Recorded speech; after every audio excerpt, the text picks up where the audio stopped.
sus clases.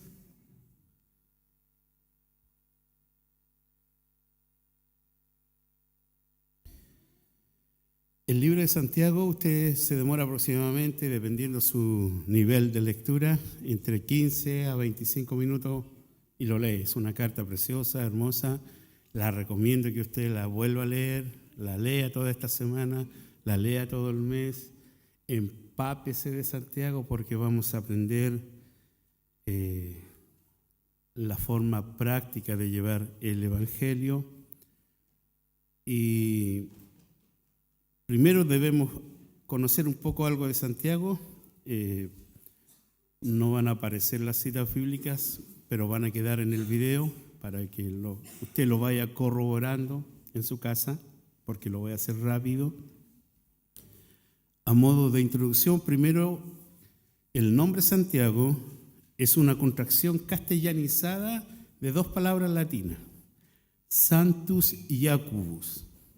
Sanctus Iacobus, de ahí surge Santiago. Y es del nombre San Jacobo, ¿ya? ¿Y quién es este Jacobo? San Jacobo.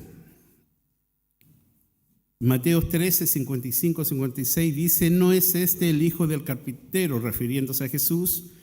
¿No se llama su madre María y sus hermanos Jacobo, José, Simón y Judas? Es decir, Jesús tuvo 4 medio hermanos. Versículo 56, ¿no están todas sus hermanas con nosotros? Tuvo hermanas Jesús. ¿De dónde pues tiene todas estas cosas? Ya hay registro en la Biblia de la familia de Jesús, de sus medio hermanos y hermanas. En Judas, la epístola de Judas, esa cortita, en el versículo 1 y 2 dice: Judas, siervo de Jesucristo y hermano de Jacobo. ¿Qué Jacobo? El hermano de Jesús. A los llamados santificados en Dios Padre y guardados en Jesucristo, misericordia y paz y amor os sean multiplicadas. Juan, hablando sobre el ministerio de Jesucristo, dice algo interesante y nos ayuda a comprender un poco qué es lo que pasaba en la vida de Jesús. En Juan 7:5 dice: porque ni aún sus hermanos creían en él. Ni aún sus hermanos creían en él, en Jesucristo. ¿Y pasa o no pasa en la familia? ¿A quién no le pasa? Pablo, hablando de la resurrección de Jesucristo en 1 Corintios 15:7, dice: después, una vez que resucitó, Jesús apareció a Jacobo, su medio hermano, y después a todos los apóstoles. Jacobo no era un apóstol, Santiago no era un apóstol. Lucas, relatando el inicio de la iglesia después de la ascensión de Jesucristo, en Hechos 1:14, fíjese lo que dice: todo esto perseveraban unánimes en oración y ruego, con las mujeres y con María, la madre de Jesús, y con sus hermanos. Vuelven a aparecer los hermanos después de la resurrección de Jesucristo. Creyeron. Ahora, Pablo, narrando acontecimientos de su viaje a Jerusalén al inicio de su ministerio en Gálatas 1, 18 y 19, dice: después, pasados 3 años, subí a Jerusalén para ver a Pedro y permanecí con él 15 días. Pero no vi a ningún otro de los apóstoles, sino a Jacobo, el hermano del Señor. Aquí está nuevamente Santiago. Lucas nos relata en el primer concilio, en el libro de Hechos 15:13, cuando surgió el problema de los judaizantes, ocurre un hecho interesante en Hechos 15:13. Y cuando ellos callaron, ¿quiénes eran los que habían callado? Era Pedro, era Pablo y fue Bernabé, los apóstoles directos de Jesús. Después que ellos callaron, dice: Jacobo respondió diciendo: varones, hermanos, oídme. Santiago era un líder local, era un anciano de la iglesia de Jerusalén, tenía autoridad. ¿Cómo va cambiando? No creen en Jesús, cree en Jesús, tiene un encuentro con Jesús y ahora es un líder en la iglesia de Jerusalén. Y Pablo, dando testimonio de la autoridad de Santiago, en Gálatas 2:9 dice lo siguiente: y reconociendo la gracia que me había sido dada, Jacobo, Santiago, Cefas y Juan, que eran considerados como columnas, nos dieron a mí y a Bernabé la diestra en señal de compañerismo para que nosotros fuésemos a los gentiles y ellos a la circuncisión. Este es Santiago, hermano. De este hermano hemos recibido una carta, nos llegó a nosotros y vamos a meditar y reflexionar en él. Por lo tanto, ¿quién escribió el libro de Santiago? Santiago, el medio hermano de Jesús. ¿En qué año fue escrito? Entre el año 40 al 50. Es uno de los primeros libros del Nuevo Testamento. ¿A quién fue escrita? En el encabezado estaba a las 12 tribus de Israel, judíos creyentes en Cristo. Ahora, ¿desde dónde fue escrita? Desde la iglesia de Jerusalén. El motivo de esta carta es recordar a todos los creyentes la necesidad de una vida acorde con la fe que se profesa, llamando a todos los creyentes a ser hacedores de la palabra y no simples oidores. Es decir, debemos vivir el Evangelio. Amén. Padre, en el nombre de Jesús, en esta mañana estamos ante ti agradecidos por toda la información que tú nos puedes entregar por tu palabra, cómo te has preocupado, Señor, de dejar registro para beneficio propio, Señor, para nosotros, para cada uno de nosotros en distintas áreas, para nuestra corrección, para nuestra edificación, para nuestra consolación, para nuestra exhortación, para nuestra edificación, Señor, para nuestra reprensión. Dios mío, toda la Escritura es inspirada por ti y lo creemos. Por eso pedimos que en esta mañana, tanto los que estamos escuchando aquí presencialmente tu palabra como los que lo hacen a través de internet, su corazón pueda ser abierto, su alma, su mente pueda ser llevado cautivo a la persona de Cristo, Señor, y que todos nuestros pensamientos puedan ser ordenados de acuerdo al propósito de tu palabra. Lo pedimos todo, Padre, en el nombre de Cristo Jesús. Amén. Versículo 1 del capítulo 1. Mira cómo inicia Santiago su carta. Dice: Santiago, siervo de Dios y del Señor Jesucristo, a las 12 tribus que están en la dispersión, salud. No usó su lazo familiar. Yo soy el medio hermano de Jesús. Yo soy el anciano de la iglesia de Jerusalén. No. Para él lo más relevante es que él era un siervo de Dios y del Señor Jesucristo. Y es una forma de enseñarnos, hermano, que ser siervo lo que implica es renunciar por voluntad propia a todo y disponer la vida bajo el cuidado absoluto de Dios, reconociendo que Él es el Señor en nuestras vidas. Siervo debe ser el título supremo del verdadero Hijo de Dios. No existe mayor honor en este mundo que ser siervo de Dios y del Señor Jesucristo. Es lo que Santiago nos está diciendo, hermano. No hay nada más relevante, no hay nada más importante. ¿Y por qué es así? Porque Él se despojó a sí mismo, tomando forma de siervo, hecho semejante a los hombres, y estando en la condición de hombre, se humilló a sí mismo, haciéndose obediente hasta la muerte y muerte de cruz. ¿Quién era Él? Jesucristo. Él voluntariamente nos muestra lo que es ser siervo. Humildad, obediencia. A las 12 tribus que están en la dispersión, lo dice Santiago. Y aquí, hermanos, se refiere a judíos convertidos al cristianismo, que están creyendo en Jesucristo.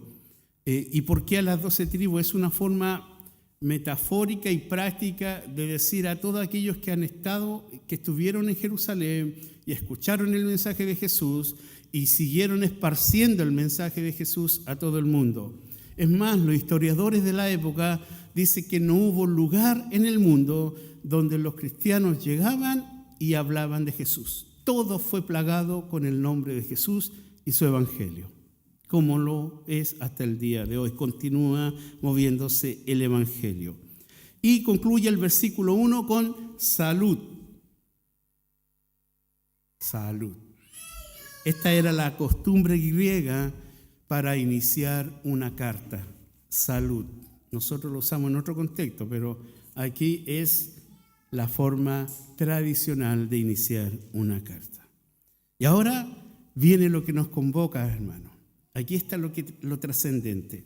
Vamos a hablar de lo que es el cristiano ante las pruebas y las tentaciones. Y vamos a ver 3 puntos entre el versículo 2 y el versículo 11. El primer punto está en el versículo 2 al versículo 4 y es la fe puesta a prueba. Hermanos míos, tened por sumo gozo cuando os halléis en diversas pruebas, sabiendo que la prueba de vuestra fe produce paciencia. Primero, el lenguaje de Santiago es amoroso, apunta a la unidad. Hermanos míos, él se considera parte de esta unidad. Tenemos un Padre en común, tenemos un hermano en común, que es Jesucristo. Por eso que él comienza, hermanos míos, y hay un imperativo, tened por sumo gozo. No es una opción, es un consejo, es una orden imperativa. Debe el cristiano tener sumo gozo. ¿Nos gusta estar gozoso? ¿No? ¿Sí? ¿Sí? Sí, me gusta estar gozoso. Sí, hermano. ¿Quién no desea sentir el gozo del Señor en su vida? Todos. Pero mira el contraste. Cuando os halléis en diversas pruebas, aquí hay un quiebre. ¿Cómo puedo tener gozo cuando estoy en prueba? Y cuando Santiago dice os halléis, él da por sentado que el cristiano tiene que ser probado. El cristiano tiene que ser probado. El cristiano puede caer. El cristiano puede sentirse en aflicción y el cristiano puede ser rodeado en angustia. Esta es la idea de ser cuando sea hallado en diversas pruebas. La palabra diversa es una variedad, múltiples situaciones. Ahora dice, sabiendo, otro imperativo, que la prueba de vuestra fe, ¿qué sucede con la prueba y la fe? Produce paciencia, hermano. Vimos en 1 Pedro 1, 7 y 8 lo siguiente: para que sometida a prueba vuestra fe, mucho más preciosa que el oro, el cual, aunque perecedero se prueba con fuego, sea hallada en alabanza, gloria y honra cuando sea manifestado Jesucristo, a quien amáis sin haberle visto, en quien creyendo, aunque ahora no lo veáis, os alegráis con gozo inefable y glorioso. Ya lo estudiamos, pero si se dan cuenta de algo, hermano, lo que se pone a prueba es nuestra fe. ¿Se dan cuenta? Las pruebas prueban nuestra fe. La prueba no genera fe. No, si soy probado, sé que si lo supero voy a tener más fe. No, no es el concepto, hermano. No es la idea. Dios nunca va a probar a una persona que no está viviendo su palabra. Y ojo con eso, porque si en tu vida no está siendo probada tu fe, ojo, Hebreo lo dice de otra forma, Dios a sus hijos los ama, los corrige, los disciplina, a sus hijos. Entonces, si tú ves a alguna persona feliz por la vida y te dice, no, yo soy cristiano, pero no tengo ninguna dificultad, no pasa nada, ora por esa persona. Porque el cristiano, hermano, el cristiano genuino debe ser probado cada día. Y esto pareciera, hermano Carlos, esto es nuevo, yo me espero una prueba una vez en el año, cada 3 meses, en el invierno más frecuente, ahora que viene agosto para algunos, yo ahí espero una prueba, o a fin de año, para Navidad se viene una prueba grande. No, hermano. El cristiano vive en una constante prueba. ¿Por qué? Porque Pedro nos lo dijo a nosotros. La fe de ustedes es más preciosa que el oro. Más preciosa que el oro. Y si el oro es probado por fuego para que renazca, para que se produzca la pureza, la pregunta es, ¿cuánto más tú? ¿Por qué? Porque el cristiano sabe que la prueba de vuestra fe, de nuestra fe, produce paciencia. Es decir, la prueba produce la capacidad de no rendirse y la prueba nos enseña a vivir y estar y soportar la presión. Y esto, hermano, no tiene nada que ver con nuestras malas decisiones administrativas de la vida, de nuestros errores, porque si fuera así, todo el mundo está en prueba. El inconverso.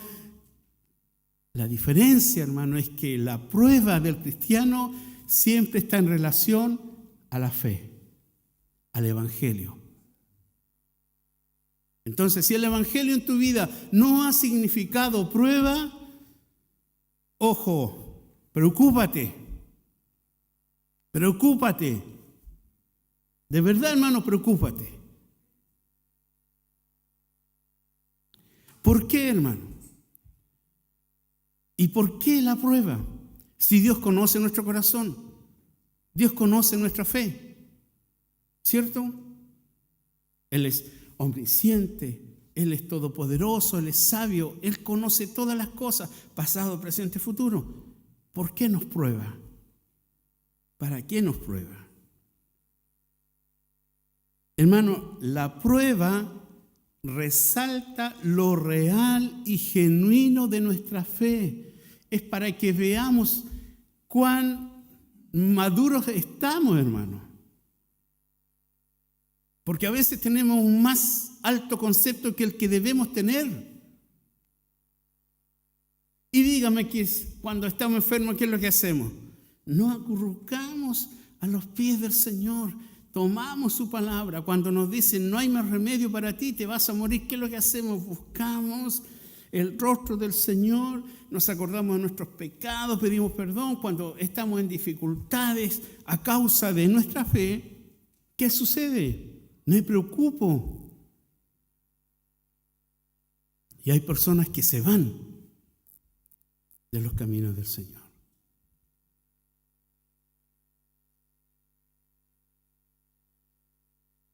Y aquí hay algo interesante, hermano.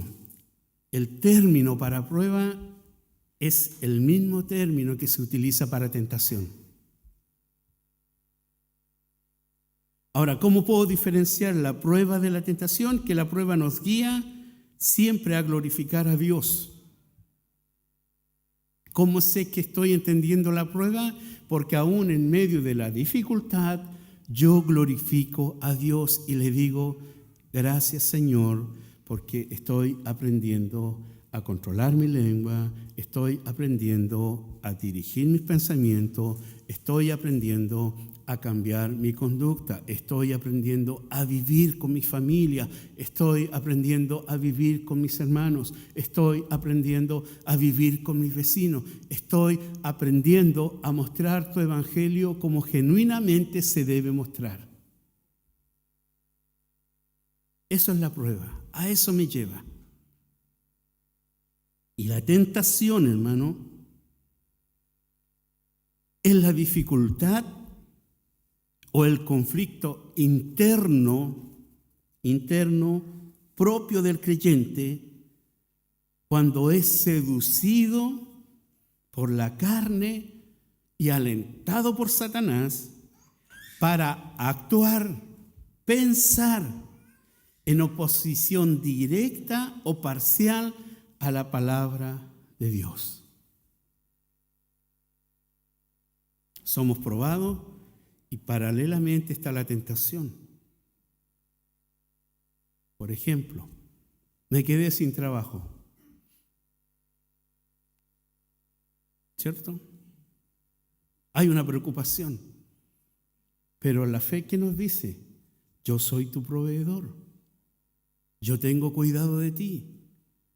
Ojo, las aves del cielo, yo las alimento, yo las cuido. Entonces, la palabra y la enseñanza de Jesucristo nos rodea. ¿Qué es lo que hace el cristiano? Descansa tranquilamente en el tiempo de Dios, de cesantía, y dice, Señor, gracias, porque algo me estás enseñando ahora. Pero el que no es de la fe de Jesús se va a angustiar, va a preocuparse,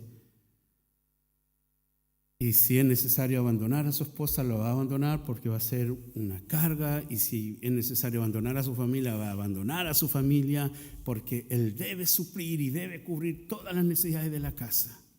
¿Se dan cuenta cómo una prueba va acompañada de la tentación? ¿Por qué? Porque la tentación siempre nos da la salida según nuestras opiniones, según la sociedad, según lo que hemos alimentado en nuestro corazón. Y cuando la palabra de Dios no está en nosotros, hermanos, somos peligro público. Cuando la palabra de Dios no nos está limitando, somos un peligro para la sociedad y le damos consejo a las personas no bíblicos. Cuando una persona en el mundo está en problemas, ¿saben lo que le decimos? Voy a orar por ti. ¿Y eso es lo que tenemos que hacer? Buena pregunta para los grupos pequeños. ¿Es eso lo que tengo que hacer cuando una persona en el mundo está primero en pecado, está condenado, está sin Cristo, y yo le digo, voy a orar por ti? ¿Qué es lo que tengo que hacer con esa persona? Debo presentarle el Evangelio de Jesucristo, la buena noticia. Oye, sabes que a pesar de tus problemas, el Señor te ama, murió en la cruz por ti, y Él quiere que tú tengas una vida en abundancia en su presencia. Y si la persona dice, es la mejor noticia que he escuchado, quiero aprender más, ganaste una perla para tu corona, dicen algunos. Y si no te quiere escuchar, estás libre. Pero debemos aprender, hermanos, a no ofrecer soluciones que la Biblia no entrega. Nosotros tenemos una responsabilidad, hermano. Una sola tarea se nos encomendó. Muestra a Jesucristo. Habla de Jesucristo. Nada más. No somos el parche curita para todos. No somos la aspirina para todos los que tienen problemas. No, si Dios respondió. Lloré y el Señor le dio trabajo a esa persona. Sí. ¿Está trabajando? Sí. ¿Comenzó a conocer a Cristo? No, se fue para otro lado a trabajar. Y después abandonó a su esposa porque le fue tan bien que se olvidó. Hermano, yo les pregunto, si la prueba no produce fe en tu vida, ¿qué es lo que lo produce? ¿Qué puede producir fe en tu vida? Porque la prueba no produce fe. Se lo digo desde ya, hermano. Es una declaración plena. La prueba no produce fe. La prueba prueba la fe.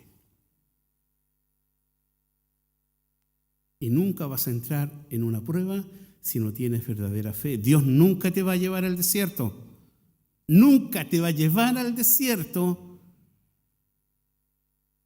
Nunca te va a llevar al desierto para probar tu fe. ¿Sabes lo que produce fe? Vaya a Romanos 10, 17.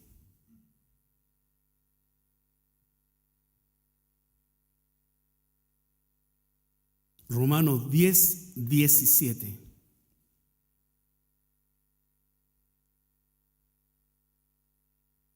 Dice, así que la fe es por el oír. ¿Y el oír? ¿Por qué?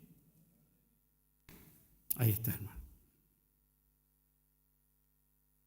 No puedes cultivar la fe si no escuchas la voz de Dios.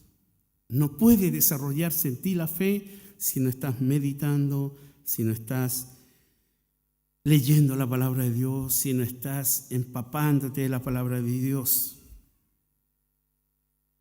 Solamente cuando oímos, meditamos, entendemos y confiamos en la palabra de Dios, se desarrolla la fe, hermano. Y una vez que se desarrolla la fe de acuerdo a la palabra y la fe en Jesucristo de acuerdo a la palabra, viene la prueba. Antes no. Antes no puede venir la prueba, hermano. Ahora, si tú has vivido problemas de distintos tipos y piensas que han sido prueba de la fe, el resultado, ¿cuál debe ser? Tú tienes que glorificar a Dios, porque a eso apunta la prueba, glorificar a Dios. Ahora, si vino la prueba en tu vida y no glorificaste a Dios, caíste en la tentación. Y tus labios, en vez de decir gloria a Dios, alimentó tu ego y dijiste, lo solucioné. Hice unos malabares por aquí y por allá y el problema se resolvió. No digo y no le doy la gloria a Dios. Y no pienso que Dios haya estado en esa situación, sino simplemente considero que yo fui el medio por el cual el Señor usó mi vida para solucionar los problemas. Hermanos, ¿por qué es importante la paciencia? Versículo 4, más tenga la paciencia su obra completa. Más tenga la paciencia su obra completa, versículo 4. Hay un para qué, hay una razón de todo este proceso de la prueba de la fe. ¿Para qué? Para que seas perfecto y cabal, sin que os falte cosa alguna.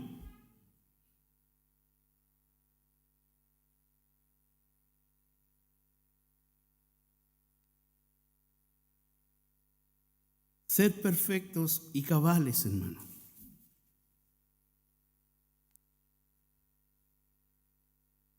Toda la palabra de Dios, y así reflexionamos el domingo pasado, es inspirada por Dios y útil para reprender, para enseñar, para redarguir, corregir. ¿A fin de qué? el hombre y la mujer de Dios sea, ¿qué dice? Esté enteramente preparado y capacitado para toda buena obra. Hermano, el Evangelio se ha diluido de tal forma hoy día que cualquier persona puede decir soy cristiano. Y nosotros decimos, gloria a Dios.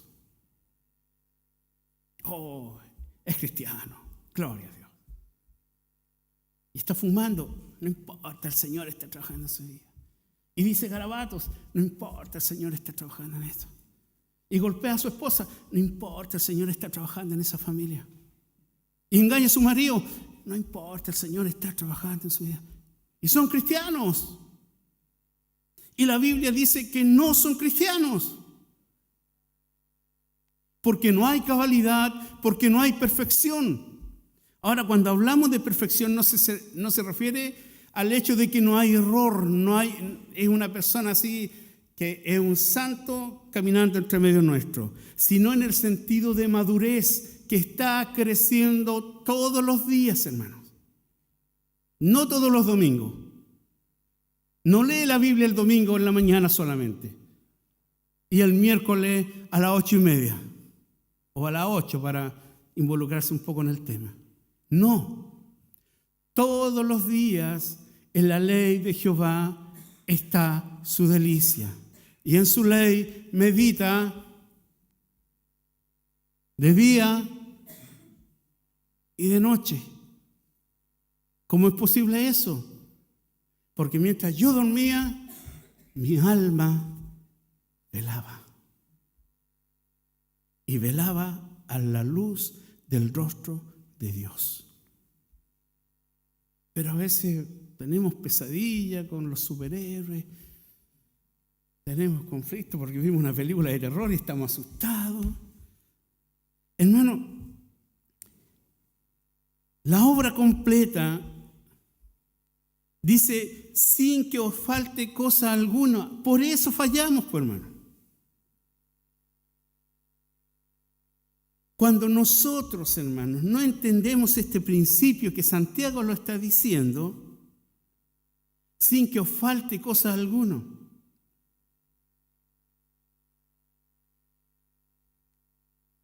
Para que no nos falte nada en nuestra fe, ¿qué es lo que hace Dios?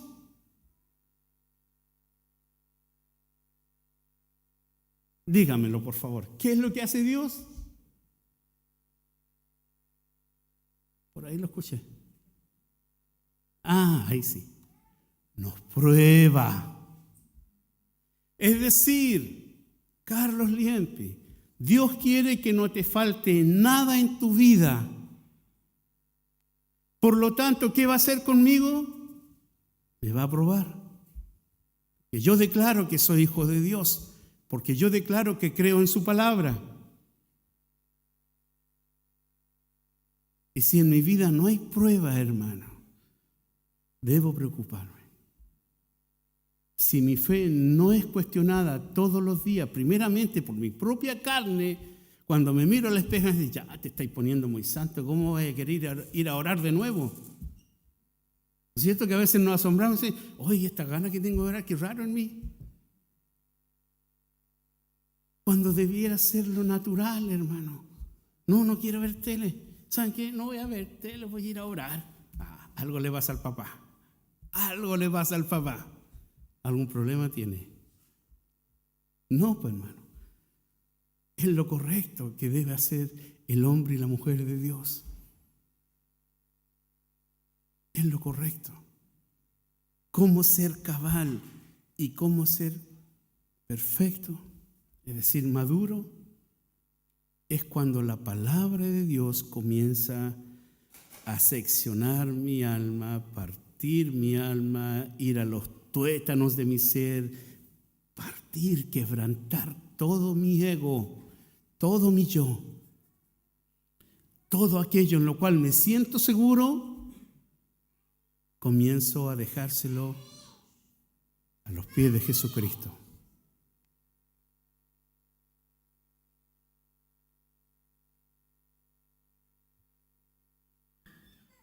¿Dios nos conoce? Sí. Ahora, ¿por qué Dios permite la prueba?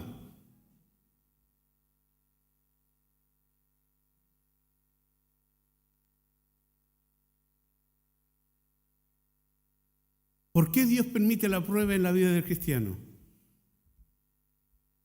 Es para mostrarnos que Él tiene recursos. Vayamos al versículo 5 al 8.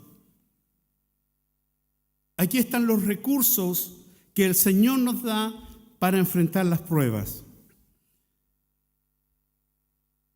Dice, y si alguno de vosotros no sabe qué hacer en medio de las pruebas porque le falta sabiduría,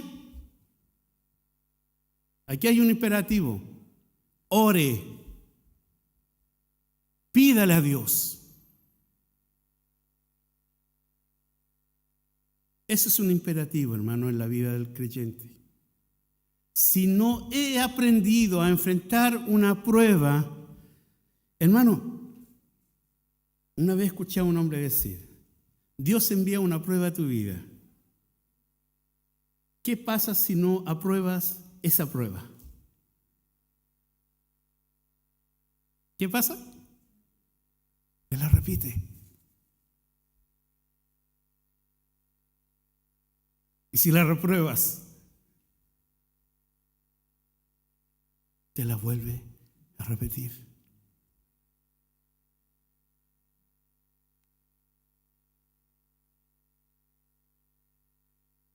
¿Has llevado una vida con un problema que no puedes solucionar? ¿Un área en tu vida que todavía no le entregas al Señor, como algunos dicen? Ojo. Ojo con eso, hermano. ¿No será que la mano de Dios te ha llevado a la prueba y tú te fuiste por la tentación y lo solucionaste carnalmente y no lo entendiste a la luz de la palabra? Y después, tiempo después, se vuelve a repetir la situación. Y tú vuelves a repetir el mismo ejercicio y te vuelve a solucionar y lo vuelve a solucionar. Y después vuelve a repetirse la misma situación y tú dices: esto es un déjà vu. Esto ya lo he vivido. ¿Qué está pasando, Señor? Y el Señor te dice: estoy a la puerta y te llamo. Necesito que abras la puerta para que yo entre y comience una relación de cenar conmigo.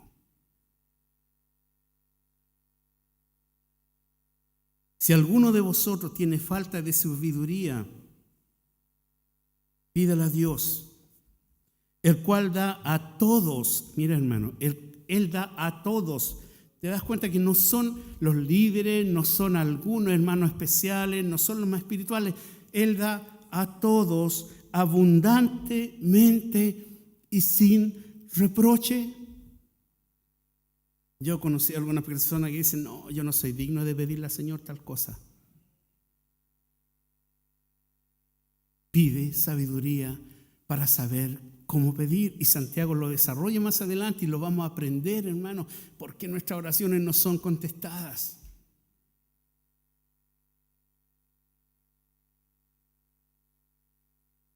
Y dice algo más, concluye en el versículo 5 y dice: y le será dada.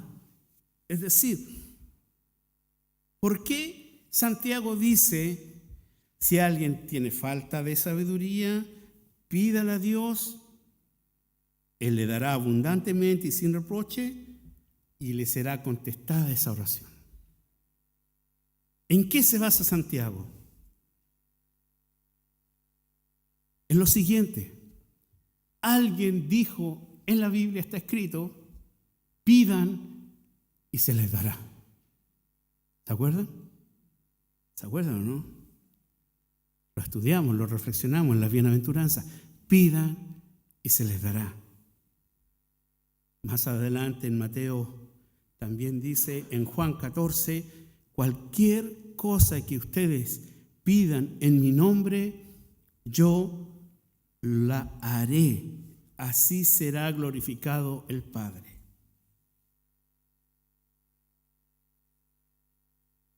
Hermanos, si hay algo que nosotros necesitamos para vivir el Evangelio de la manera que Jesús pide, es sabiduría. Si tu vida no está mostrando el Evangelio de Jesucristo y tu familia no logra ver a Jesucristo en tu vida, te está faltando sabiduría. ¿Y qué debemos hacer? Pedirle sabiduría a Dios. Él me va a enseñar a ver en qué estoy cometiendo el error.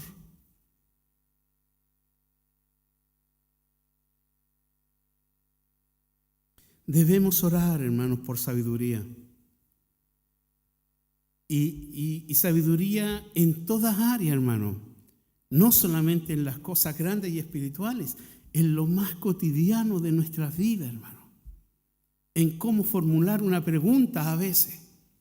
En cómo responderle a nuestros hijos. En cómo decirle a nuestros hijos en amor, en verdad, el Evangelio. Necesitamos sabiduría, hermano, para hablar con nuestros vecinos, para hablar con nuestros familiares. Necesitamos sabiduría para hablar con los compañeros de trabajo. Necesitamos sabiduría para vivir el Evangelio, hermano. Si esto no fuera así, esta palabra está de más, hermano. Y si hay algo en nuestra vida en lo cual lamentablemente fallamos, es en la sabiduría. ¿Y saben por qué, hermano? Porque el principio de la sabiduría, ¿cómo sé que estoy temiendo a Dios? Porque honro su palabra, porque escucho su voz, porque le hago caso a sus consejos, porque coloco mi oído y pongo atención, porque dispongo mi corazón, como decía el salmista, a guardar tu palabra, a andar en tus caminos. ¿Con qué limpiará el joven su camino? Con guardar tu palabra. La excelencia de la sabiduría, Proverbios capítulo 2, Job 28, 28. Hermanos, por eso es que Santiago nos dice, si ustedes viven sin temor de Dios, nunca van a alcanzar la sabiduría. ¿Por qué nos debemos conducir mejor que la sociedad, hermano? ¿Por qué no podemos estar a garabato limpio por internet y hablando grosería y diciendo el Señor les ama y concluir con un garabato? ¿Por qué no lo podemos hacer? Porque la palabra de Dios nos habla de la santidad. Y la santidad, hermano, es en toda área. Lenguaje, conducta, moral, ética, vestuario, en todo, hermano, en todo. Versículo 6.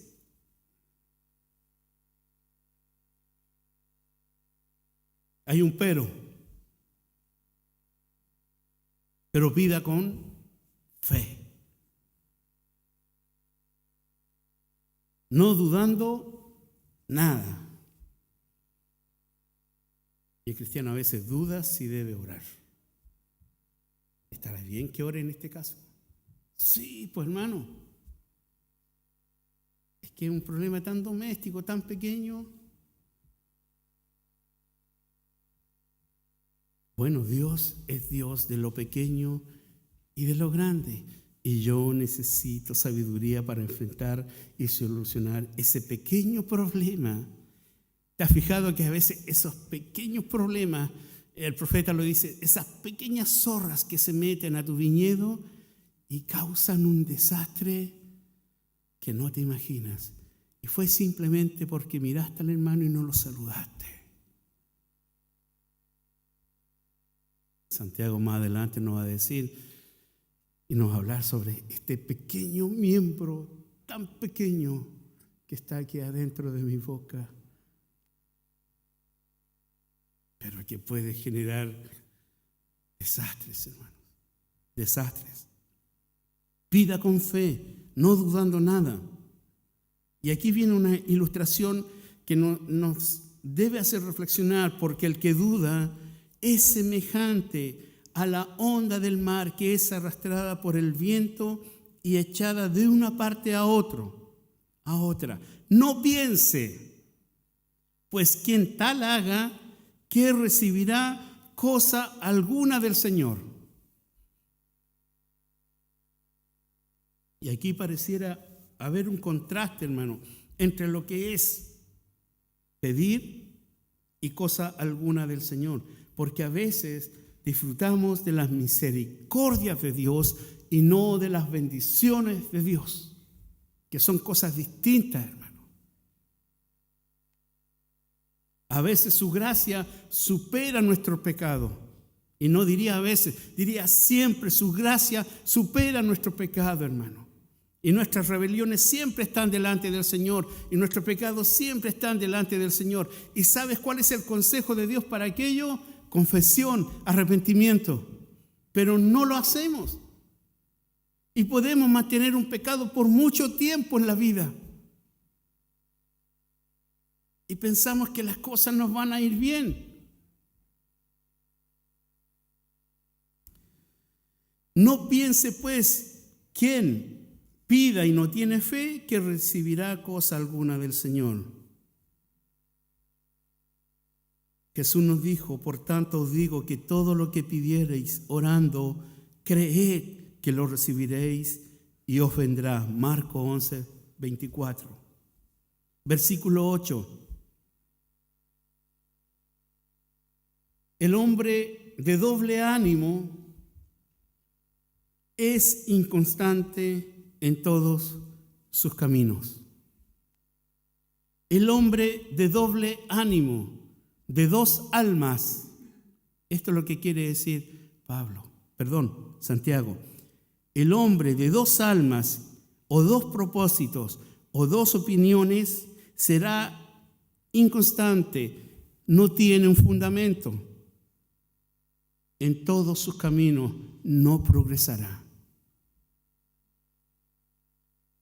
Y aquí, hermanos, debemos tener claro algo. Muchos de nosotros, y posiblemente usted conozca a algún cristiano que ha sido arrastrado por otros vientos de doctrinas. Y muchos otros se alejan del Señor. Y otras personas se alejan del camino del Señor literalmente, y hay un cambio radical en su vida. Y tú dices, pero ¿cómo estuvo yendo tantos años a la iglesia y ahora lo veo tan cambiado, tan distinto, y un lenguaje totalmente distinto? Jesús lo advirtió.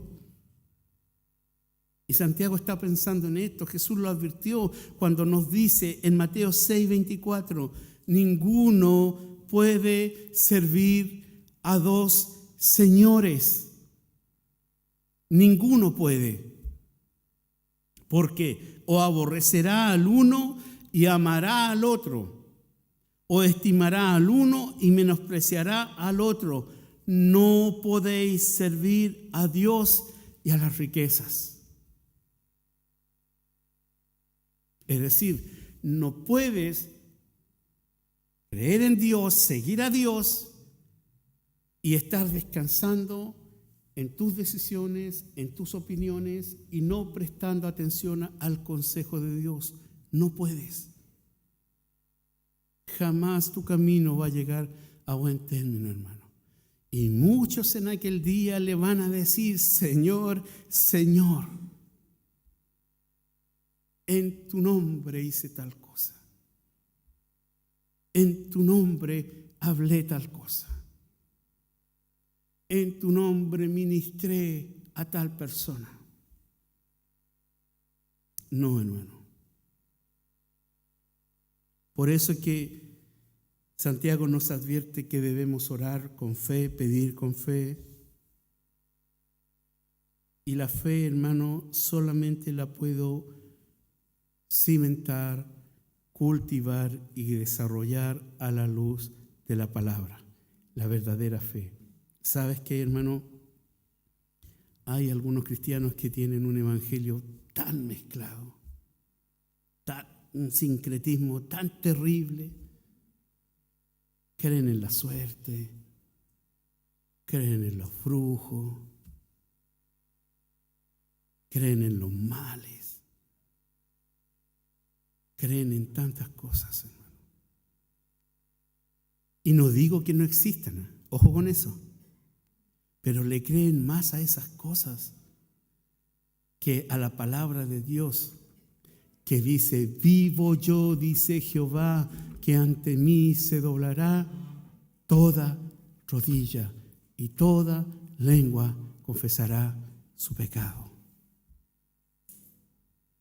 Y hemos asumido la cultura de la sociedad mundana que nos dice que Satanás pelea con Dios y que Dios tiene que pelear con Satanás y que Dios tiene que mandar ángeles a pelear con Satanás.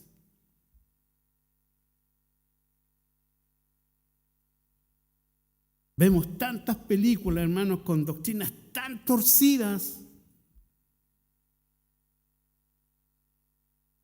que nos engañan, hermano. Y no solamente nos pasan gato por liebre, nos pasan cualquier cosa, hermano. Pero tú tienes que preocuparte de algo. Tú tienes que preocuparte de lo siguiente: procura con diligencia presentarte delante de Dios como un hombre o una mujer que no tiene de qué avergonzarse, que usa bien la palabra de verdad. ¿Cómo me puedo enfrentar a todos estos mitos, a todas estas cosas que hay en la sociedad y que están a veces inmersas dentro de la iglesia, hermano? Muchos cristianos andan con un trébol ahí en la Biblia, hermano. Conocí cristianos con el trébol ahí en la Biblia y de 4 hojas.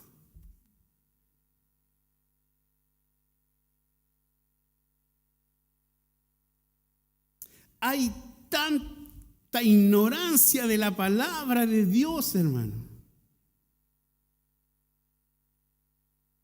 Yo les pregunto, ¿han escuchado la historia de Job? ¿Verdad? Sí, algo. Es un hombre cortito, Job. No dice mucho, ¿eh? Pero es un libro que dice tanto. ¿Qué le pasó a Job? ¿Qué no le pasó, pues, hermano? ¿Qué no le pasó a Job? Morir, muy bien. Su esposa tampoco se murió. Fue probado hasta el último día de su vida. Hermano, Job. Y es un texto maravilloso que dice: en todo esto, en todo lo que había pasado, perdió sus animales, perdió su casa, perdió sus hijos. Amaba a sus hijos. Era un hombre que presentaba sacrificio todos los días de limpieza por sus hijos, si es que hubieran pecado.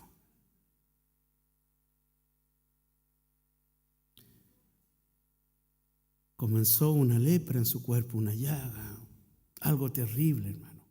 Fue tal su desesperación que llegó a vestirse con un saco de cilicio y echarse ceniza en su cabeza para aplacar todo su dolor. Y el consejo de su esposa fue: ¿por qué no te mueres? Niega a Dios y muérete. Y la conclusión que dice Job, y es lo que los cristianos debemos aprender, hermano, es que en todo lo que había sucedido, Job jamás atribuyó a Dios injusticia. Jamás. No hay ni un solo versículo en el libro de Job donde Job se lamente y diga: ya, pues Señor, ¿hasta cuándo? ¿No será mucho, Señor? Esta prueba es mucho para mí. No lo hay. No hay ningún texto. Pero a nosotros, hermanos, se nos empieza a caer el cabello y ya, Señor, se acabó el mundo. ¿Cómo voy a llegar así a tu presencia, Señor? Empezamos a lamentarnos inmediatamente. Empiezan a pintar algunos cabellos plateados por aquí y nos asustamos. O los huesos empiezan a agotar y los dolores comienzan a aparecer. Y decimos, Señor, no, es que como siervo tuyo, ¿cómo voy a andar enfermo? ¿Cómo voy a tener esta enfermedad? Y comenzamos a luchar con Dios, hermano. Y no entendemos el consejo de Dios cuando nos dice que este cuerpo se va fortaleciendo todos los días. ¿Así dice? Los dejé en jaque. No dice eso, hermano. Dice, este cuerpo se va gastando y deteriorando todos los días de nuestra vida. Desde que nacemos, alguien dijo, comenzamos a morir. Y hay algo seguro, vamos a morir. Ahora, si viene el Señor antes, vamos a morir también, porque vamos a ser transformados para la gloria de Dios.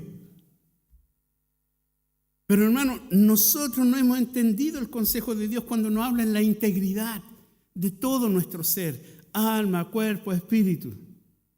Si el Señor quiere tenernos 100 años aquí, gloria a Dios. Si el Señor nos quiere tener 20 años aquí, gloria a Dios. Si el Señor me quiere tener hasta los 50, gloria a Dios. Si el Señor no quiere que jubile, gloria a Dios. El Señor sabe que las jubilaciones son bajas y me quiere tener en su reino. Pero nosotros no. ¿Cómo me vas a llevar al reino ahora, Señor, si tengo tantos planes, tantos proyectos y esta prueba que me está llegando? De verdad, Señor, no entiendo qué quieres de mí. Y la respuesta de Santiago es, Él quiere que seas cabal, Él quiere que seas perfecto. Por eso que te está pasando lo que te está pasando, hermano, entiéndelo. Por eso estás viviendo lo que estás viviendo. Si eres hijo de Dios, tenlo por sumo gozo, alégrate. Porque la prueba que está en tu vida va a resaltar tu verdadera fe, tu genuina fe. Y el Espíritu Santo te va a llenar una vez y todos los días, hermano. No va a ser una experiencia casi podríamos decir excepcional, la llenura del Espíritu Santo. Será algo cotidiano. Pero necesitamos entender, hermano, que nosotros como hijos de Dios somos probados con un propósito para su gloria. El punto número 3, del versículo 9 al 11. Debemos tener gozo en las circunstancias.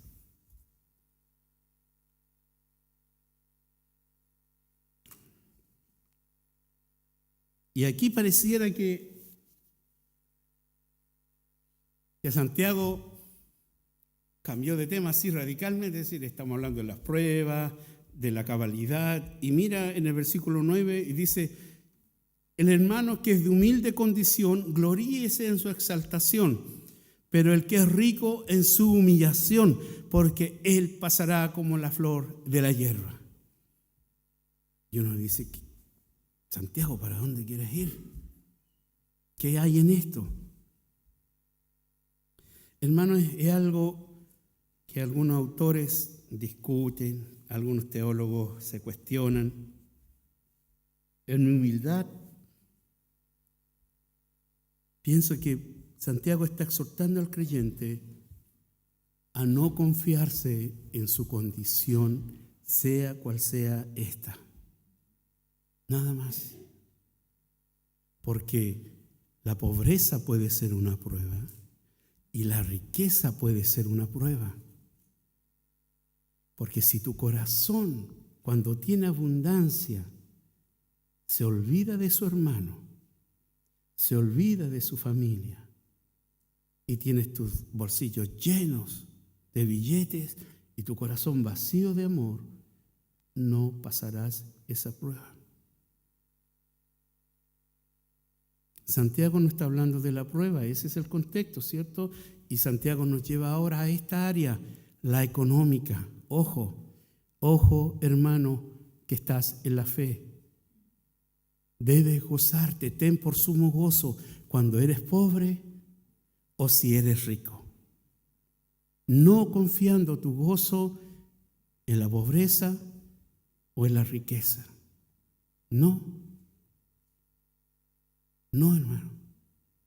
Y ese es el peor error que cometemos cuando hay paz en nuestro corazón, hay gozo en nuestro Señor y alabamos al Señor porque los números en nuestra cuenta están azul y hay varios ceros que le siguen. Y estamos felices. El Señor ha provisto, estamos bien. Y gloria al Señor. Y cuando los números empiezan a bajar, y de azul pasan a rojo, y de rojo pasan a menos rojo, y el negocio va a tener que cerrarlo. ¿Y qué voy a hacer? Y ahí digo, Señor, ¿dónde estás tú? Por favor, ayúdame. ¿Qué pasa con mi vida? ¿Que no era el mismo Dios de las riquezas? ¿No es el mismo Dios de la pobreza? Es a eso a lo que apunta Santiago, hermano. No te confíes de tu condición temporal. Es lo que conversábamos, hermano. Todo es temporal. Y en el versículo 11, Santiago lo dice de esta forma, porque cuando sale el sol, y aquí, hermanos, deben poner mucha atención, mucho cuidado. Cuando sale el sol, viene un sol de justicia, hermano. Alumbrará el sol de justicia. Pero mira lo que va a pasar con el sol. Con calor abrasador. Vea el proceso. La hierba se seca, su flor se cae y perece su hermosura, su hermosa apariencia. Así también se marchitará el rico en todas sus empresas. ¿Qué nos quiere decir eso, hermano? Que todos nuestros proyectos aquí, por muy valiosos que sean, no tienen parte en el reino. Debes tenerlo claro.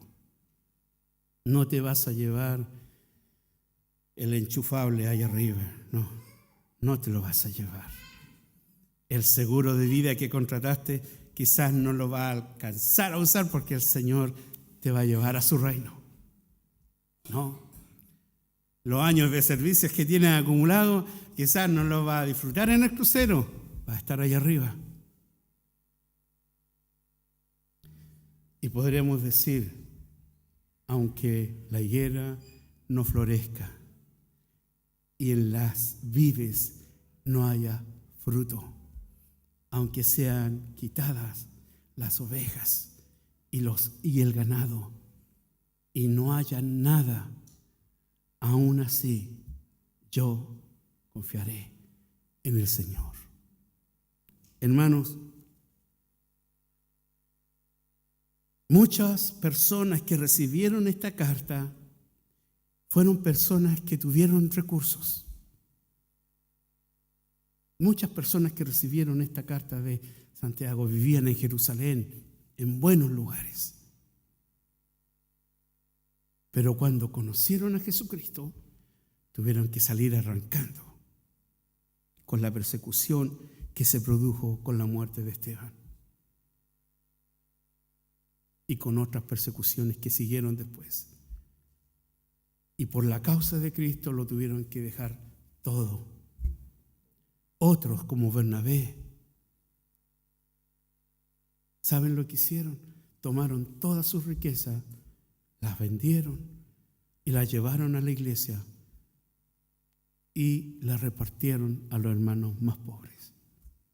No estoy pidiendo eso, hermano. Es un ejemplo. Porque también vemos a Ananías y Zafira que hicieron lo mismo, pero no les fue bien. Murieron por querer engañar al Espíritu Santo. Hermano, el Evangelio, el Señor ha tenido misericordia de nosotros, hermano, porque si aplicara su juicio como lo aplicó con Ananías y Zafira, yo creo que estaríamos de duelo toda la semana. Y tendríamos que firmar un convenio con el cementerio. El llamado para el creyente es que independientemente cuál sea tu contexto, es decir, si estás viviendo dificultades económicas, si la casa tiene el pasto y no es tan verde como la del vecino, si cuando miras por tu ventana ese paisaje maravilloso y ves una estructura metálica que te está protegiendo, cuando la seguridad de tu barrio pareciera que no es igual como para otros barrios, cuando te han robado, hermano. Tenemos hermanos en nuestra congregación que le robaron vehículos y quizás tú ni te enteraste.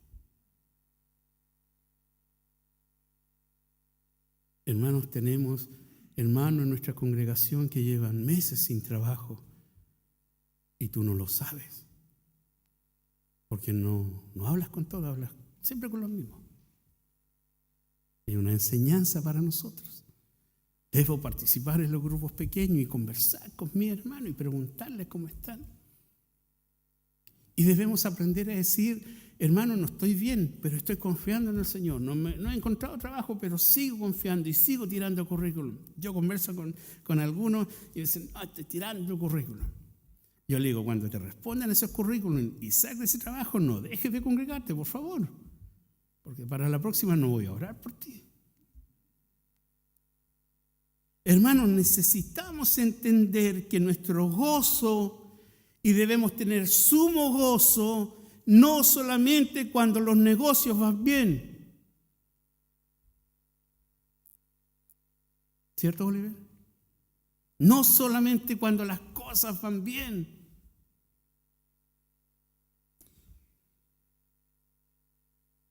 ¿Por qué, hermano? ¿Por qué debemos tener sumo gozo cuando las cosas van mal y no se van a hacer como yo quiero? ¿Por qué? ¿Por qué? ¿Porque somos masoquistas? ¿Por qué, hermano? No, es que el Señor quiere que yo sufra, entonces voy a sufrir calladito. ¿Por qué, hermano? ¿Se ha puesto a pensar por qué Dios está permitiendo esa prueba en tu vida?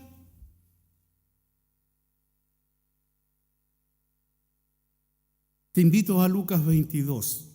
Lucas 22, por favor, hermano. Y con esto estamos ya finalizando. Tenemos 2 citas y finalizamos. Porque aquí está nuestro modelo indiscutible a quien debo imitar frente a la prueba.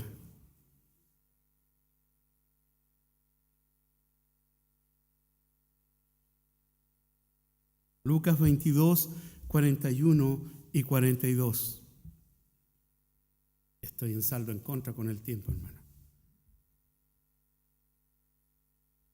Dice lo siguiente: y él, refiriéndose a Jesús, se apartó de ellos a distancia como de un tiro de piedra y puesto de rodillas oró. ¿Se dan cuenta que a quién debemos imitar? Él oraba. Él oraba. Así que no te extrañe si tienes que orar. ¿Saben cómo le decían a Santiago? Esto es un dato histórico. ¿Cómo le decían a Santiago?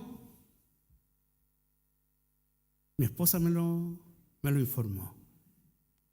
Le decían rodillas de camello. Y yo conocí muchos hermanos y mi suegra con callos en sus rodillas.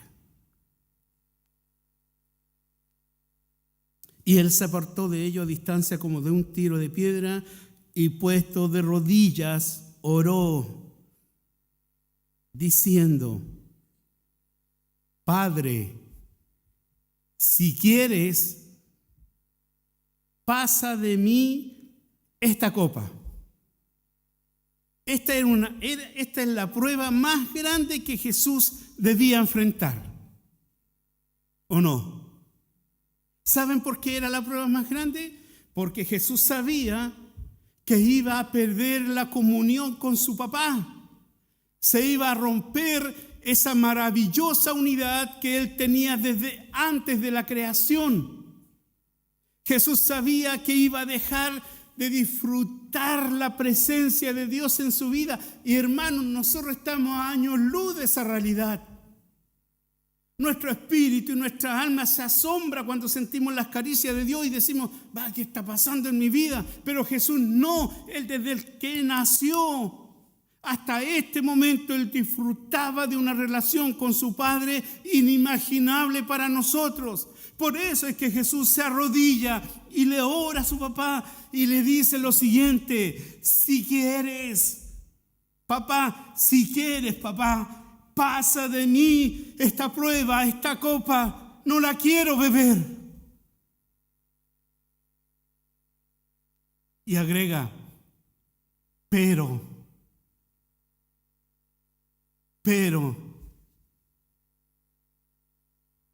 no se haga mi voluntad,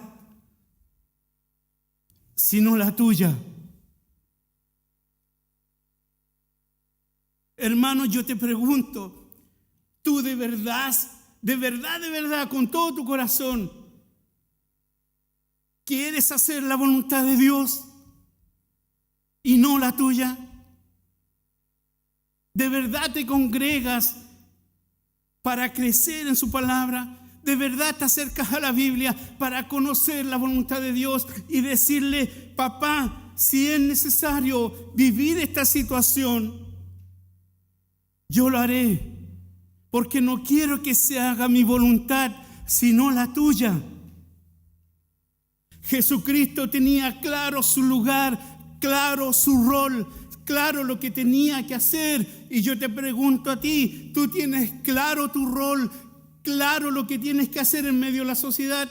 Ya sabemos que debemos ser sal, que debemos ser luz. Sabemos que debemos mostrar a Cristo a la sociedad. Pero ¿de verdad deseo hacer la voluntad de Dios? Jesús tenía claro algo. Y es más, Juan, el discípulo amado, en 1 Juan 2, 16, 17, nos dice lo siguiente: porque todo lo que hay en el mundo, todos los deseos de la carne, todo aquello que nos gusta, hermano, todos los deseos de los ojos, todo aquello que provoca placer a través de la vista, en cualquier área, y toda la vanagloria de la vida, mira lo que dice, no proviene del Padre. ¿Te das cuenta? ¿Te das cuenta que lo que quieres del mundo tú no proviene del Padre?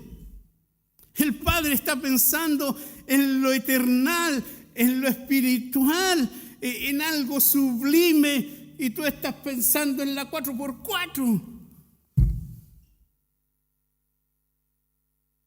Estamos opuestos, hermano, a esa voluntad de Dios.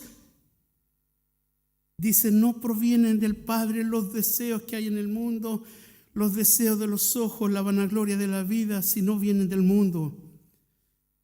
Y sentencia lo siguiente: y el mundo pasa, y sus deseos también pasan. Y concluye Juan diciendo, pero el que hace la voluntad de Dios permanece para siempre. ¿Y quién es el único que ha hecho la voluntad de Dios agradable y perfecta? ¿Quién? Jesús. ¿Y quién es el que permanece para siempre y es digno de toda honra y de toda gloria? Jesucristo. Si tú estás en Cristo, tienes que aspirar a lo mismo, hermano. Entonces yo les dejo esta pregunta para los grupos pequeños. ¿Estoy imitando a Cristo en las pruebas? Le estoy diciendo a Dios, quiero hacer tu voluntad a pesar de mi carnalidad. Inclinemos nuestro rostro, hermano. Padre, en el nombre de Jesús, en esta mañana pedimos sabiduría, Señor. Sabiduría para vivir, sabiduría para amar, sabiduría para desear, sabiduría, Señor, para caminar en tus preceptos. Pedimos sabiduría para administrar los dones y talentos que tú nos has entregado. Pedimos sabiduría, Señor, porque si no tenemos sabiduría, no podremos, Señor, avanzar en esta perfección que tú quieres hacer en cada uno de nosotros. Señor, ayúdanos a darnos cuenta cada vez que nuestra carne y Satanás quieren torcer la palabra que conozco y quieren hacerme dudar de las promesas que tú has entregado a tus hijos. Él está vencido y le venciste en la cruz. Y nosotros, Señor, estamos en Cristo. Y tu palabra nos dice que aquel que no escatimó a su propio Hijo, ¿cómo no nos dará con Él todo lo que necesitamos para vivir? Por eso pedimos, Señor, sabiduría para entender tu palabra, para entender y vivir este evangelio que lleve honra y gloria a ti, para cantar, sabiduría para hablar con mis vecinos, sabiduría para exhortar a mi familia. Gracias te doy porque sé que tú darás abundantemente y sin reproche a cada uno de nosotros la sabiduría que necesitamos para vivir para la gloria tuya. Gracias, Padre, en el nombre de Cristo Jesús. Amén. Que el Señor les bendiga, hermanos.